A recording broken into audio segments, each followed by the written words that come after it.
Bonjour à toutes et à tous et bienvenue pour cette guidance générale concernant votre mission de vie. Ça fait longtemps que je n'avais pas fait une guidance de cet ordre et donc j'avais envie cette semaine d'en faire une nouvelle. Si vous désirez une guidance personnalisée, n'hésitez pas à me contacter via mon mail ou via ma page Facebook que vous retrouverez dans la description en dessous de cette vidéo. Allez, c'est parti, on commence donc avec l'oracle. Et bien du coup, mission de vie, tout simplement, d'Isabelle Serre. Et on va aller voir un petit peu les messages qu'on a pour vous. C'est parti. Bon, à la coupe, on a la carte du savant, la carte le savant. Le savant, on va nous donner des indications en nous disant que vous êtes quand même quelqu'un qui avait beaucoup de connaissances. Hop, excusez-moi, je cherche la page, la voilà. On vous dit que vous faites partie de la lignée karmique, donc des savants. Cela veut dire que vous avez une âme avec un caractère très affirmé qui a besoin d'être un leader et qui a grand besoin d'indépendance. Votre mission de vie est très importante car vous êtes amené par votre lignée karmique à être en contact avec beaucoup de personnes. Vous devez travailler dans une vraie liberté et dans une vraie affirmation de vous-même. Allez, quel autre message avec cet oracle, s'il vous plaît? On a également la carte de l'architecte ici, qui me fait penser que ici, il y a des choses que vous pouvez construire. Un architecte, ça me fait penser à faire des plans pour de la construction. Et en fait, c'est vos savoirs ici qui peuvent vous permettre de faire des plans. Alors attendez, ça peut concerner beaucoup de choses quand même. Mais de faire des plans pour justement construire quelque chose. Ok. Bon, il est possible que vous soyez architecte, hein, mais enfin, c'est à prendre au second degré ça. Ici, on a la carte de la jalousie et de la promotion qui tombent ensemble. J'arrive pas à articuler cette semaine, je sais pas ce qui se passe.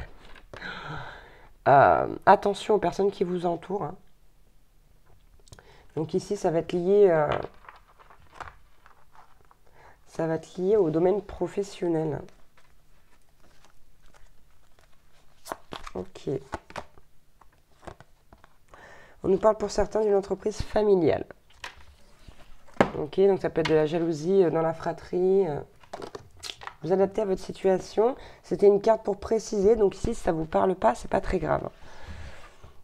On va aller voir maintenant avec l'oracle de la magie intérieure pour voir ce qu'il y a éventuellement à travailler chez vous concernant votre mission de vie. Bon. On vous dit, avec la carte numéro 7, faites une pause dans votre voyage. Il semblerait que vous soyez un tantinet éreinté ici. Donc on vous demande bien de prendre le temps de faire une pause. On va aller voir ce que ça nous dit, tiens, pour la coupe.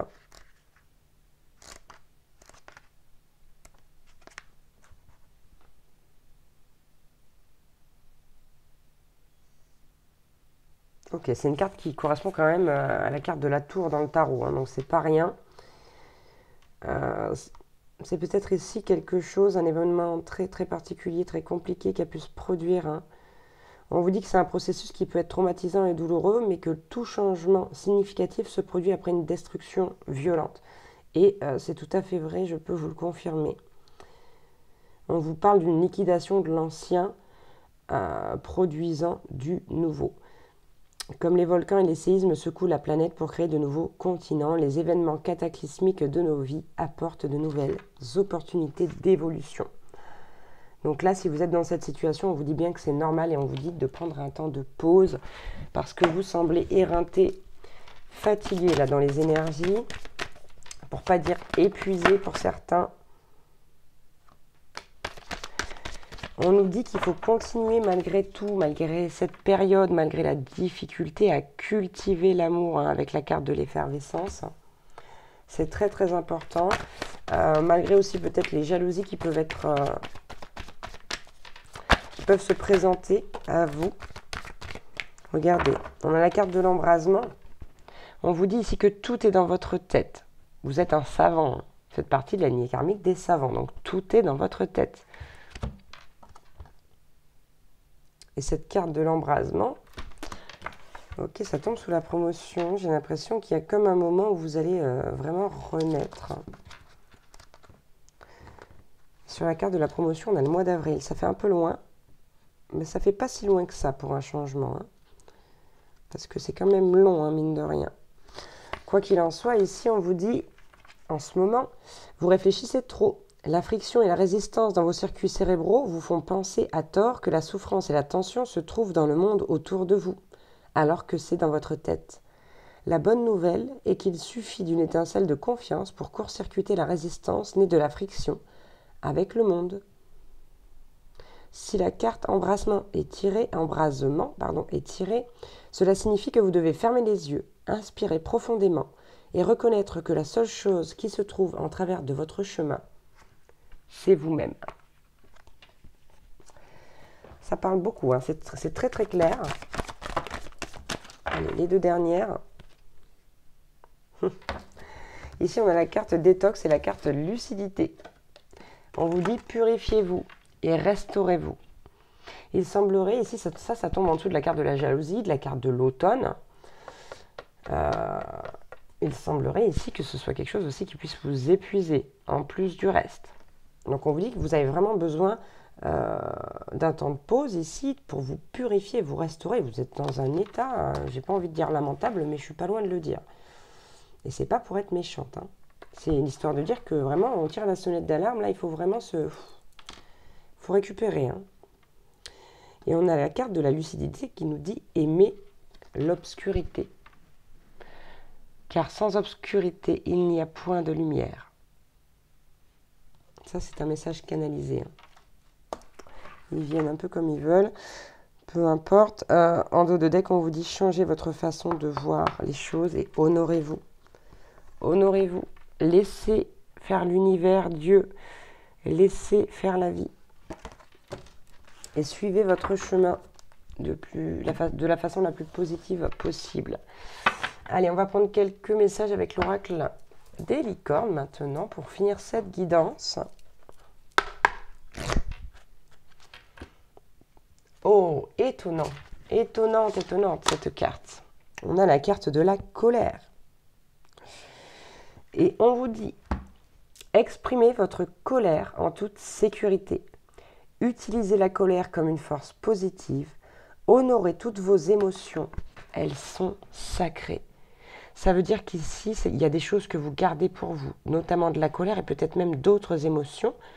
On vous dit de les honorer, de les ressentir, de les exprimer. C'est très important et ça va vous permettre aussi de vous délester. Ça vous fera pas de mal.